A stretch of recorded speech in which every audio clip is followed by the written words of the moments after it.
ಎಲ್ಲ ವೀಕ್ಷಕರಿಗೆ ನಮಸ್ಕಾರ. ನಾನು ನಿಮ್ಮ ಪ್ರಸನ್ನ, ಶುಭ ಕೌನ್ಸಿಲಿಂಗ್ ಸರ್ವಿಸಸ್ ಹಾಗೂ ಐಸ್ಪಾನ್ ಸರ್ವಿಸಸ್ ಪ್ರೈವೇಟ್ ಲಿಮಿಟೆಡ್ನ ಸಂಸ್ಥಾಪಕ. ಇವತ್ತು ಮನಸ್ಸಿನ ಆರೋಗ್ಯದ ಬಗ್ಗೆ ನಾನು ಟಾಪಿಕ್ ತಂದಿಲ್ಲ.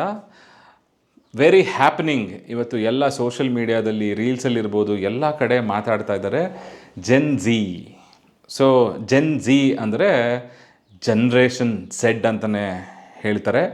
ಅದು ಜನ್ರೇಷನ್ ಅಂದರೆ ಕನ್ನಡದಲ್ಲಿ ಅದನ್ನು ಅನುವಾದ ಮಾಡಿದರೆ ಪೀಳಿಗೆ ಅಂತಾಗುತ್ತೆ.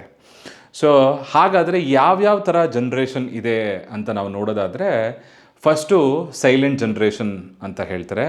ಆಮೇಲೆ ನೆಕ್ಸ್ಟು ಬೇಬಿ ಬೂಮರ್ಸ್ ಅಂತ ಹೇಳ್ತಾರೆ. ಅದು ಆದಮೇಲೆ ಬಂದಿರುವಂಥದ್ದು ಎಕ್ಸ್ ಜನ್ರೇಷನ್ ಅಂತ. ಅದು ಆದಮೇಲೆ ಬಂದಿರೋದು ಮಿಲೇನಿಯಲ್ಸ್ ಅಂತ ಹೇಳ್ತಾರೆ, ಅಥವಾ ವೈ ಜನ್ರೇಷನ್ ಅಂತ ಹೇಳಿ. ಅದು ಆದಮೇಲೆ ಬಂದಿರೋದು ಜೆನ್ ಝಿ. ಸೊ ನಾವು ಯಾವತ್ತೂ ಹೇಳ್ತೀವಿ ಇವತ್ತಿನ ಮಕ್ಕಳೇ ಮುಂದಿನ ಪ್ರಜೆಗಳು ಅಂತ. ಈಗ ಜೆನ್ ಝಿ ಅವರು ಎಂಪ್ಲಾಯ್ಮೆಂಟ್ ಅಂತ ಹಂತಕ್ಕೆ ತಲುಪಿದ್ದಾರೆ.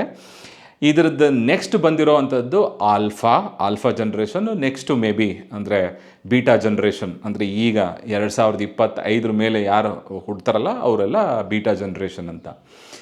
ಹಾಗಾದರೆ ಈ ಜನ್ರೇಷನಲ್ಲಿ ಈ ಹಂತದಿಂದ, ಅಂದರೆ ಸೈಲೆಂಟ್ ಜನ್ರೇಷನಿಂದ ಇಲ್ಲಿವರೆಗೆ ಏನೇನಾಯಿತು, ಇವತ್ತು ನೀವು ನೋಡಿದ್ರೆ ಸೋಷಿಯಲ್ ಮೀಡಿಯಾದಲ್ಲಿ ಹಾಟ್ ಟಾಪಿಕ್ ಜೆನ್ ಝಿ. ಒಬ್ಬರು ಅಂದರೆ ಒಂದಿಷ್ಟು ವಿಚಾರಗಳು ಇವತ್ತು ನಾವು ಪ್ರತಿಯೊಬ್ಬರ ಹತ್ರ ಮಾತಾಡ್ತಾ ಇರಬೇಕಾದ್ರೆ ಅವರು ಎಕ್ಸ್ಪ್ರೆಸ್ ಮಾಡುವಂತಹ ಒಂದು ವಿಚಾರ ಏನು ಅಂತಂದರೆ, ಈಗಿನ ಈ ಜನ್ರೇಷನ್ ಮಕ್ಕಳು ಇಟ್ ಈಸ್ ವೆರಿ ಡಿಫಿಕಲ್ಟ್. ಅವರ ಥಾಟ್ ಪ್ರಾಸೆಸ್ ಅರ್ಥ ಮಾಡ್ಕೊಳಕ್ಕಾಗ್ತಾ ಇಲ್ಲ. ಸೊ ಸಣ್ಣ ಪುಟ್ಟದಕ್ಕೆ ಅವರು ಏನು ತಗೊಳ್ತಾ ಇಲ್ಲ. Emotionally they are not stable.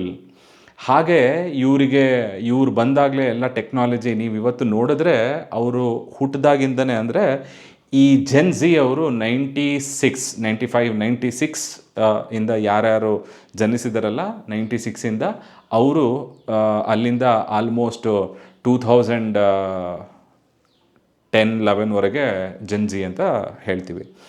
ಇಲ್ಲಿದ್ದವರು ಇವರಿಗೆ ಇಂಟರ್ನೆಟ್ ನೋಡಿಕೊಂಡೇ ಬೆಳೆದಿರೋ ಅಂಥವ್ರು, ಟೆಕ್ನಾಲಜಿ ಬಹಳಷ್ಟು ಚೆನ್ನಾಗಿ ಗೊತ್ತಿರೋ ಅಂತಹ ಮಕ್ಕಳು. ಎಕ್ಸ್ಪೋಜರ್ ವೈಸ್ ಎಕ್ಸ್ಟ್ರೀಮ್ ಎಕ್ಸ್ಪೋಜರ್ ಸಿಕ್ಕಿದೆ ಅಂತಲೇ ಹೇಳ್ಬೋದು. ಹಾಗಾದರೆ ಈ ಲಿಮಿಟೇಷನ್ಸ್ ಎಲ್ಲ ಯಾಕೆ ಬಂತು? ಇವತ್ತು ನಾನು ಒನ್ ಆಫ್ ದ ರೀಲಲ್ಲಿ ನೋಡ್ತಾ ಇದ್ದೆ, ಅಲ್ಲಿ ಹೇಳ್ತಾ ಇರೋದು 1 in 6 ಕಂಪನೀಸ್, ಅಂದರೆ 6 ಕಂಪನಿಲಿ 1 ಕಂಪನಿ ರೇಷೋ ಮುಖಾಂತರ ಹೇಳ್ತಾ ಇದ್ದಾರೆ ಜೆನ್ ಝಿ ಎಂಪ್ಲಾಯೀಸ್ ಯಾರಿದ್ದಾರಲ್ಲ ಅವರನ್ನೆಲ್ಲ ಫೈರ್ ಮಾಡ್ತಾ ಇದ್ದಾರೆ.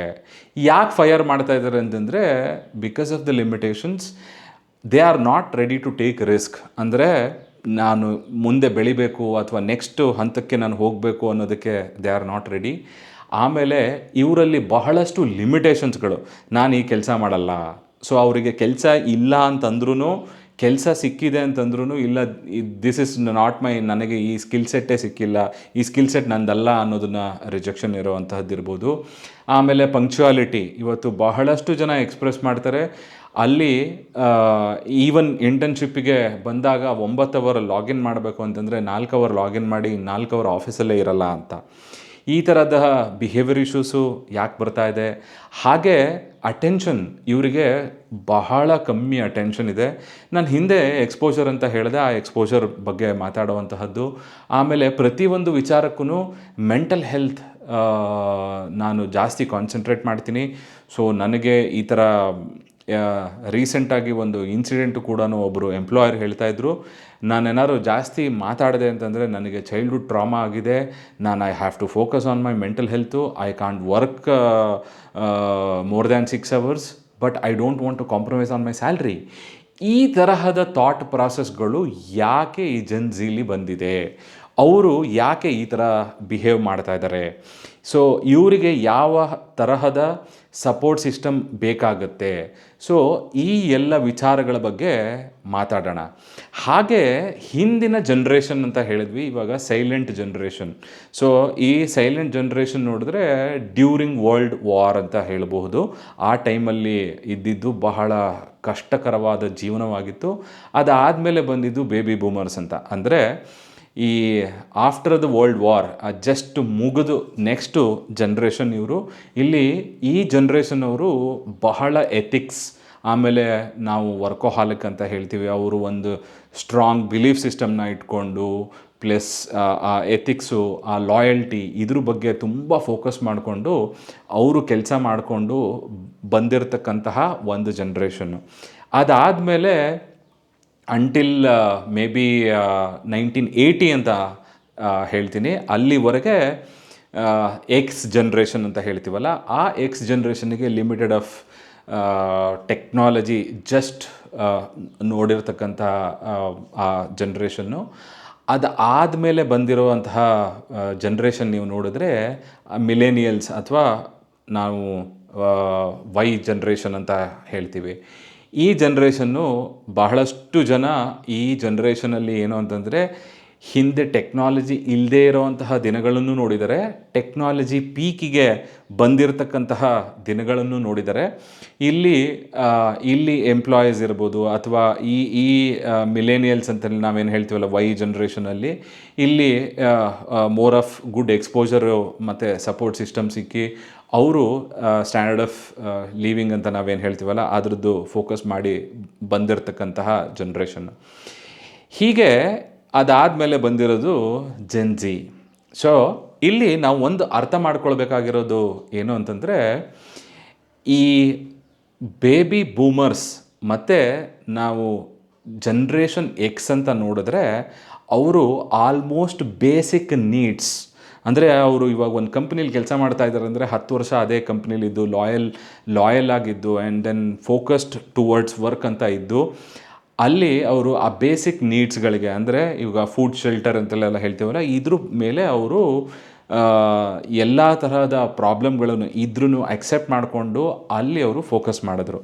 ಅದಾದಮೇಲೆ ಬಂದಿರತಕ್ಕಂತಹದ್ದು ಜನ್ರೇಷನ್ ವೈ ಆರ್ ಮಿಲೇನಿಯಲ್ಸ್ ಅಂತ ನಾನು ಹೇಳಿದ್ನಲ್ಲ, ಇಲ್ಲಿ ಸ್ಟ್ಯಾಂಡರ್ಡ್ ಆಫ್ ಲಿವಿಂಗ್ ಬಗ್ಗೆ ಕಾನ್ಸಂಟ್ರೇಟ್ ಮಾಡಿರೋದು. ಈ ಸ್ಟ್ಯಾಂಡರ್ಡ್ ಆಫ್ ಲಿವಿಂಗ್ ಅಂದರೆ ಇವತ್ತು ನಾವು ಮನೆಯನ್ನು ಅಪ್ಗ್ರೇಡ್ ಮಾಡೋವಂಥದ್ದು ಇರ್ಬೋದು, ಅಥವಾ ಕಾರ್ ಅಂತ ಇರ್ಬೋದು, ಅಥವಾ ಲೈಫ್ ಸ್ಟೈಲ್ಸ್ ಅಂತ ಇರ್ಬೋದು, ಇದಕ್ಕೆ ಎಲ್ಲ ಫೋಕಸ್ ಮಾಡಿ ಆಮೇಲೆ ಒಳ್ಳೆ ಎಜುಕೇಷನ್ ಕೊಡೋದು ಮಕ್ಕಳಿಗೆ ಅಂಥದ್ದು ಇರಬಹುದು, ಅವರು ಕಷ್ಟಪಡಬಾರ್ದು ಅಂತ ಇರಬಹುದು, ಅವರಿಗೆ ಟ್ರಾನ್ಸ್ಪೋರ್ಟಲ್ಲಿ ಅಂದರೆ ಇವಾಗ ಸ್ಕೂಲಿಗೆ ಕಳಿಸೋವಂಥದ್ದು ಇರ್ಬೋದು, ಅಥವಾ ಎಕ್ಸ್ಟ್ರಾ ಕರಿಕ್ಯುಲರ್ ಆ್ಯಕ್ಟಿವಿಟಿಗೆ ಫೋಕಸ್ ಮಾಡುವಂತಹದ್ದು ಇರ್ಬೋದು. ಈ ಜನ್ರೇಷನಲ್ಲಿ ಆಗಿರತಕ್ಕಂತಹ ಬೆಳವಣಿಗೆಗಳು.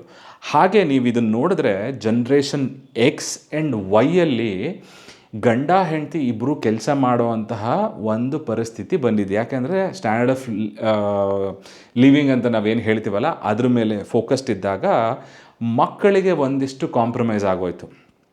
ಹಿಂದೆ ಇದ್ದಿದ್ದು ಒಂದು ಗಾದೆ ಮಾತು ನನಗೆ ನೆನಪಿಗೆ ಬರುತ್ತೆ. ಸೊ ತಾಯಿಯೇ ಮೊದಲ ಗುರು ಅಂತ ಹೇಳ್ತಾಯಿದ್ರು. ಆ ಮೊದಲ ಶಿಕ್ಷಣ ಮನೇಲಾಗತ್ತೆ ಅಂತ. ಅನ್ಫಾರ್ಚುನೇಟ್ಲಿ ನಾವು ಸ್ಟ್ಯಾಂಡರ್ಡ್ ಆಫ್ ಲಿವಿಂಗಿಗೆ ಆಮೇಲೆ ನಾವು ನಮ್ಮ ವಾಂಟ್ಸ್ ನೀಡ್ಸ್ ಆ್ಯಂಡ್ ದೆನ್ ನೀವು ನೋಡೋದಾದರೆ ಇವತ್ತು ಸೊಸೈಟಿ ಎಕ್ಸ್ಪೆಕ್ಟೇಷನ್ ಅದ್ರ ಮೇಲೆ ನಾವು ಫೋಕಸ್ ಮಾಡಿದಾಗ ಅಲ್ಲಿ ಏನಾಯಿತು ಅಂದರೆ ಮಕ್ಕಳಿಗೆ ಹೈ ಕ್ವಾಲಿಟಿ ಎಜುಕೇಷನ್ ಕೊಡಬೇಕು, ಮಕ್ಕಳಿಗೆ ಫೆಸಿಲಿಟಿ ಕೊಡಬೇಕು ಅನ್ನೋ ಒಂದು ಹಂತದಲ್ಲಿ ನಾವು ಯೋಚನೆ ಮಾಡೋದಕ್ಕೆ ಶುರು ಮಾಡಿದಾಗ ಅಲ್ಲಿ ಮಕ್ಕಳ ಜೊತೆಗೆ ಕ್ವಾಲಿಟಿ ಆಫ್ ಟೈಮು ಕಮ್ಮಿ ಆಗಿದ್ದು ಒಂದು. ಎರಡನೇದು, ಅವರು ಬೆಳೀತಿರತಕ್ಕಂತಹ ಅಟ್ಮಾಸ್ಫಿಯರ್ ಇವತ್ತು ಜೆನ್ ಝಿ ಅವರಿಗೆ ನೀವು ಹೋಗಿ ಕೇಳಿದ್ರೆ ಟ್ರಸ್ಟ್ ಇರಲ್ಲ, ಡಿಸಿಷನ್ ಮೇಕಿಂಗಿಗೆ ತುಂಬ ಕಷ್ಟಪಡ್ತಾ ಇರ್ತಾರೆ. ಅಂದರೆ ಇವತ್ತು 4-5 ಮಕ್ಕಳ ಜೊತೆಗೆ ಹೊರಗಡೆ ಹೋಗಿ ಆಡಿ ಬೆಳೆದಿರೋಕ್ಕಿಂತ ಜಾಸ್ತಿ ಒಬ್ಬರೇ ಇದ್ದು ಮ್ಯಾನೇಜ್ ಮಾಡಿರತಕ್ಕಂತಹದ್ದು, ಆಮೇಲೆ ಯಾವುದು ತಪ್ಪು ಯಾವುದು ಸರಿ ಅನ್ನೋದು ಆ ಕನ್ಕ್ಲೂಷನಿಗೆ ಬರದೆ. ಯಾಕಂದರೆ ಲಾಟ್ ಆಫ್ ಇನ್ಫಾರ್ಮೇಷನ್ ಇವತ್ತು ಅವರಿಗೆ ಅಟೆನ್ಷನ್ ಸ್ಪ್ಯಾನ್ ಕಮ್ಮಿ ಆಗಿದೆ. ಇದಕ್ಕೋಸ್ಕರ ನೀವು ರೀಲ್ಸ್ನ ನೋಡ್ತಾ ಇದ್ದರೆ ಒಂದು ಡೇಟಾನ ಹೇಳುತ್ತೆ, 28 ನಿಮಿಷ ಒಬ್ಬರು ಸ್ವೈಪ್ ಮಾಡೋದಕ್ಕೆ ಶುರು ಮಾಡಿದ್ರು ಅಂದರೆ 28 ನಿಮಿಷ ಸ್ಪೆಂಡ್ ಮಾಡ್ತಾರೆ ಅಂತ. ಹಾಗೆ ಇವರಿಗೆ ಹಲವಾರು ಇನ್ಫಾರ್ಮೇಷನ್ ಇರುತ್ತೆ. ಒಂದು ಎಕ್ಸಾಂಪಲ್, ಇವಾಗ ಯಾವುದೋ ಒಂದು ಮೊಬೈಲ್ ತೊಗೋಬೇಕು ಅಂತಂದರೆ ನೀವು ಮೇ ಬಿ ಮಿಲೇನಿಯಲ್ ಅಲ್ಲಿ ಜನ್ರೇಷನ್ ವೈ ಅಂತ ಹೇಳಿ ಅವ್ರದ್ದು ಡಿಸಿಷನ್ ಹೇಗಿರುತ್ತೆ ಅಂದರೆ ಮೇ ಬಿ ಅವ್ರ ಹತ್ರ ಇದ್ದವ್ರ ಹತ್ರ ಕೇಳಿಬಿಟ್ಟು ಆಮೇಲೆ ಒಂದು ಮೊಬೈಲ್ ಫೋನ್ನ ತೊಗೋಬೇಕು ಅಂತಂದರೆ ಓಕೆ ರಿವ್ಯೂಸ್ ಎಲ್ಲ ನೋಡ್ತೀವಿ and finally will make a decision, okay this mobile is fine, this is what my requirement, I will go and by ಅಂತ, ನಾನು ತೊಗೋತೀನಿ ಅಂತ. ಅದೇ ಈ ಮಕ್ಕಳಿಗೆ ತೊಗೋಬೇಕಾದ್ರೆ ಒಂದು 10 ಸರಿ ರಿವ್ಯೂಸ್ ನೋಡಿರ್ತಾರೆ, ಈ ಮೊಬೈಲ್ ಸರಿ ಇದೆಯಾ, ಆ ಮೊಬೈಲ್ ಸರಿ ಇದೆಯಾ, ಈ ಪ್ರೈಸ್ ಸರಿ ಇದೆಯಾ, ಈ ಪ್ರೈಸ್ ನಾನು ತೊಗೋಬೋದು ಅಂತ ಹೇಳಿ ಒಂದು ಡಿಸಿಷನ್ ಮಾಡಿ ತೊಗೋತಾರೆ ಅಂತ ಆದಾಗ, ಜೊತೆಗಿದ್ದವರು ಓ ನೀನು ಈ ಫೀಚರ್ಸ್ ನೋಡಲೇ ಇಲ್ಲ, ಈ ರಿವ್ಯೂ ನೋಡಲೇ ಇಲ್ಲ, ಇದನ್ನು ನೋಡಿದರೆ ನೀವು ಈ ಮೊಬೈಲ್ನ ನೀನು ತೊಗೋತಾ ಇರಲಿಲ್ಲ, ಈ ಮೊಬೈಲ್ನ ತೊಗೋತಾ ಇದ್ದೆ. ಇಲ್ಲಿ 2 ಥಿಂಗ್ಸ್ ಹ್ಯಾಪನ್ಸ್. ಒಂದು ಕಾನ್ಫಿಡೆನ್ಸ್ ಲೆವೆಲ್, ಅಯ್ಯೋ ನಾನು ಮಾಡಿದ್ದು ರಿಸರ್ಚು ಅಥವಾ ನಾನು ನೋಡಿದ್ದು ಸರಿ ಇಲ್ಲ ಅಂತ. ಎರಡನೇದು ಐ ಆಮ್ ನಾಟ್ ಪರ್ಫೆಕ್ಟ್ ಅನ್ನೋ ಈ ಥಾಟ್ ಪ್ರಾಸೆಸ್ಸು. ಸೊ ಬೇಸಿಕಲಿ ಈ ತರಹದ ಥಾಟ್ ಪ್ರಾಸೆಸ್ ಇರಬಹುದು. ಆಮೇಲೆ they focus more in terms of self centric. ಅಂದರೆ ಈಗ ಒಬ್ಬೊಬ್ಬರೇ ಬೆಳೆದಿರೋ ಅಂತಹ ವಾತಾವರಣ ಇರ್ಬೋದು, ಎಕ್ಸ್ಪೋಜರ್ ಇರ್ಬೋದು, ಟೆಕ್ನಾಲಜಿ ಇರ್ಬೋದು, ಇದು ಎಲ್ಲದರಿಂದ ಆಗಿರುವಂಥದ್ದು ಅವರಿಗೆ ಸೆಲ್ಫ್ ಸೆಂಟ್ರಿಕ್. ಅಂದರೆ ಇವತ್ತು ಕಾನ್ಸಿಕ್ವೆನ್ಸಸ್ ಬಗ್ಗೆ ಅವ್ರಿಗೆ ಗೊತ್ತಾಗ್ತಾ ಇಲ್ಲ. ನಾನು ಈ ಹಿಂದೆ ಒಂದು 2-3 ವಿಚಾರಗಳನ್ನು ಸೋಷಿಯಲ್ ಮೀಡಿಯಾದಲ್ಲಿ ನ್ಯೂಸಲ್ಲಿ ನೋಡ್ತಾ ಇದ್ದಿದ್ದೇನು ಅಂತಂದರೆ, ಅಚಾನಕ್ಕಾಗಿ ಬೇರೆಯೊಬ್ಬರನ್ನ ಚೂರಿ ಹಾಕಿ ಕೊಲೆ ಮಾಡುವಂಥದ್ದು, ಆಮೇಲೆ ಅವರು ಹೋಗಿ ಪಾರ್ಟಿನ ಅಟೆಂಡ್ ಮಾಡ್ತಾರೆ. ಅಂದರೆ ಆ ಮನಸ್ಥಿತಿ ಯಾವುದಕ್ಕೆ ತಲುಪಿದೆ, ಆ ಕಾನ್ಸಿಕ್ವೆನ್ಸಸ್ ಯಾವುದು ಗೊತ್ತಾಗ್ತಾ ಇಲ್ಲ. ಆಮೇಲೆ ಇಂಟ್ರ್ಯಾಕ್ಷನ್, ಇವತ್ತು ಆ ಇಂಟ್ರ್ಯಾಕ್ಷನ್ ಕೂಡ ಸೋಷಿಯಲ್ ಮೀಡಿಯಾದಲ್ಲಿ ಅತಿ ಹೆಚ್ಚು ಫ್ರೆಂಡ್ಸ್ನ ಮಾಡ್ಕೊಳ್ಳೋ ಅಂಥದ್ದೇ ಒಂದು ಅವರಿಗೆ ಅಚೀವ್ಮೆಂಟ್ ಆಗಿರುವಂತಹದ್ದು. ಹೀಗೆ ಜೆನ್ ಝಿ ಅವರಿಗೆ ಬಹಳಷ್ಟು ಈ ತರಹದ ಪ್ರಾಬ್ಲಮ್ಸ್ಗಳು ಇದೆ. ಹಾಗಾದರೆ ಇದಕ್ಕೆ ಏನು ಸೊಲ್ಯೂಷನ್ನು, ಇದಕ್ಕೆ ಏನು ಮಾಡಬಹುದು, ಈ ಎಲ್ಲ ವಿಚಾರದ ಬಗ್ಗೆ ನಾನು ನನ್ನ ನೆಕ್ಸ್ಟ್ ವೀಡಿಯೋದಲ್ಲಿ ಮಾತಾಡ್ತೀನಿ. ಹೀಗೆ ಹಲವಾರು ಮನಸ್ಸಿನ ಆರೋಗ್ಯ, ಹಾಗೆ ದೇಹ ಮತ್ತು ಮನಸ್ಸು ಕೇಸ್ ಸ್ಟಡಿ, ಹಾಗೆ ಈ ಥರದ ಜನ್ರೇಷನ್ ಇವತ್ತು ಆಗಿರುವಂತಹ ಪ್ರಾಬ್ಲಮ್ಗಳು, ಹೀಗೆ ಇದಕ್ಕೆ ಸಂಬಂಧಪಟ್ಟಿರೋ ವಿಡಿಯೋ ಜೊತೆಗೆ ನಿಮ್ಮ ಮುಂದೆ ಬರ್ತೀನಿ.